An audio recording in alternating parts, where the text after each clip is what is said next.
आगे बात जरा एक और बड़ी खबर की करते हैं और बात करते हैं अब बेरोजगारी के हवाले से और रोजगार के हवाले से, क्योंकि पूरी दुनिया में वर्ल्ड यूथ स्किल डे बनाया गया और वर्ल्ड यूथ स्किल डे बनाने का मकसद ये है कि नौजवानों को बाइख्तियार बनाया जाएगा। 10,000 नौजवानों को जम्मू कश्मीर के अंदर भी बाइख्तियार बनाने का हदफ दिया गया है। 98 प्रोग्रामों को हाथ में लिया गया है और प्रोग्रामों को चलाने के लिए बाज़ाब्ता तौर पर स्किल डेवलपमेंट और स्किल मिशन के तहत काम हाथ में दिया गया है। ये तो जम्मू कश्मीर की बात है, लेकिन पूरे मुल्क के अंदर भी सूरत हाल बेहतर बताई जा रही है। लेकिन जहां एक तरफ से स्किल डेवलपमेंट के बड़े बड़े प्रोग्रामों को हाथ में लेने के दावे किए जा रहे हैं, वहीं जम्मू कश्मीर के जाविये से जब आप देखेंगे कि जो लोग स्किल डेवलपमेंट के प्रोग्राम कर रहे हैं उसके बाद वो आज के दिन भी दर-बदर की ठोकरें खा रहे हैं, नौकरियों के लिए तरस रहे हैं। इधर बेरोजगारी की शरह लगातार बढ़ रही है, जहां जम्मू कश्मीर जो टेल एंड पर है, रिसीविंग एंड पर है, सबसे ज्यादा बेरोजगारी की शरह देखने को मिल रही है। वहीं पर सरकारी दावा कितना असरअंदाज इस पर होगा और कितने नौजवान अपने खुद रोजगार कमाने में कामयाब होंगे, एक बड़ा सवाल ये होगा इस वक्त। और इस सवाल को मजीद आप समझिएगा, वो हम चलते हैं सीधे श्रीनगर। अमजद मेरे साथ ज्वाइन कर चुके हैं। अमजद, यूथ स्किल का नाम है, नारा है, पूरी दुनिया के साथ साथ जम्मू कश्मीर समेत मुल्क भर के अंदर दिन को मनाया गया, लेकिन नौजवानों की हालात आज के दिन सोबा कश्मीर और सोबा जम्मू दोनों को मिलाकर किस तरीके की है? क्योंकि नौजवानों की एक अच्छी खासी आबादी, आज वो नौजवान हमारे सामने, यानी इस पूरे मुल्क के अंदर कहा जा रहा है कि ये मुल्क ही नौजवानों का है, ये देश नौजवानों का है। हालात किस तरीके के हैं और जो पेंडेमिक के बाद स्पेशल सिचुएशन उभर कर सामने आई है, क्या कुछ रिपोर्ट्स कह रही हैं?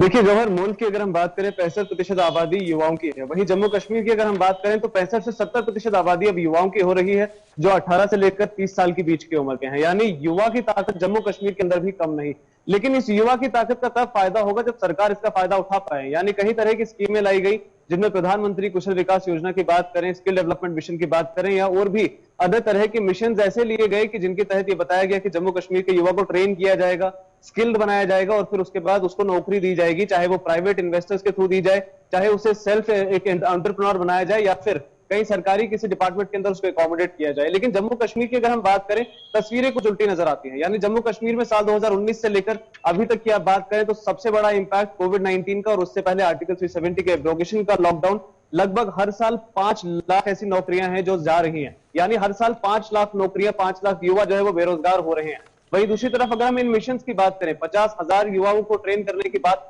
3 अलग अलग मिशन के तहत की गई है। सबसे पहली बात, अटल योजना के तहत जम्मू कश्मीर में 2021 से लेकर 24 तक लगभग 35,000 युवाओं को ट्रेन करने की बात की जा रही है। साल 2021 आधे से ज्यादा खत्म हो चुका है, लेकिन अभी तक ट्रेनिंग की शुरुआत नहीं हुई, क्योंकि कोविड पेंडेमिक की वजह से लॉकडाउन था और ऑफलाइन ट्रेनिंग होनी है, हार्डवेयर सिखाया जाना है बच्चों को, नहीं हो सका। उसके बाद हॉस्पिटैलिटी के लिए ट्रेनिंग दी जानी है, यानी होटल्स में किस तरह से ऑपरेट करना है, वो भी नहीं हो सका। उससे पहले टूरिज्म डेवलपमेंट एक्टिविटीज के लिए ट्रेनिंग दी गई थी, लेकिन वो कहीं ऑपरेट नहीं कर पाए, इंप्लीमेंट नहीं कर पाए, क्योंकि लॉकडाउन लगा हुआ था। यानी जितने भी बच्चे ट्रेन हो रहे हैं उनकी ट्रेनिंग का फायदा कहां पर मिल रहा है, ये सरकार अभी तक नहीं बता पाई है। सरकार ये तो कहती है कि हम लोगों ने पिछले साल लगभग 19,600 बच्चों को ट्रेन किया है और उन्हें स्किल्ड बनाया है, लेकिन उनका इस्तेमाल उस स्किल का कहां पर हो रहा है, इसका कोई जवाब नहीं है। लेफ्टिनेंट गवर्नर ने अभी से कुछ समय पहले, लगभग 2 दिन पहले, एक अपने स्टेटमेंट में कहा कि लगभग 340 करोड़ रुपए हमने खर्चे हैं अभी तक जम्मू कश्मीर में जेके बैंक के थ्रू। यानी जेके बैंक के थ्रू लोन प्रोवाइड करवाया गया है युवा को। वो लोन लेकर उस लोन का करेगा क्या, कहां पर इंप्लीमेंट करेगा जम्मू कश्मीर के इस अनस्टेबल एटमॉस्फेयर के अंदर, जहां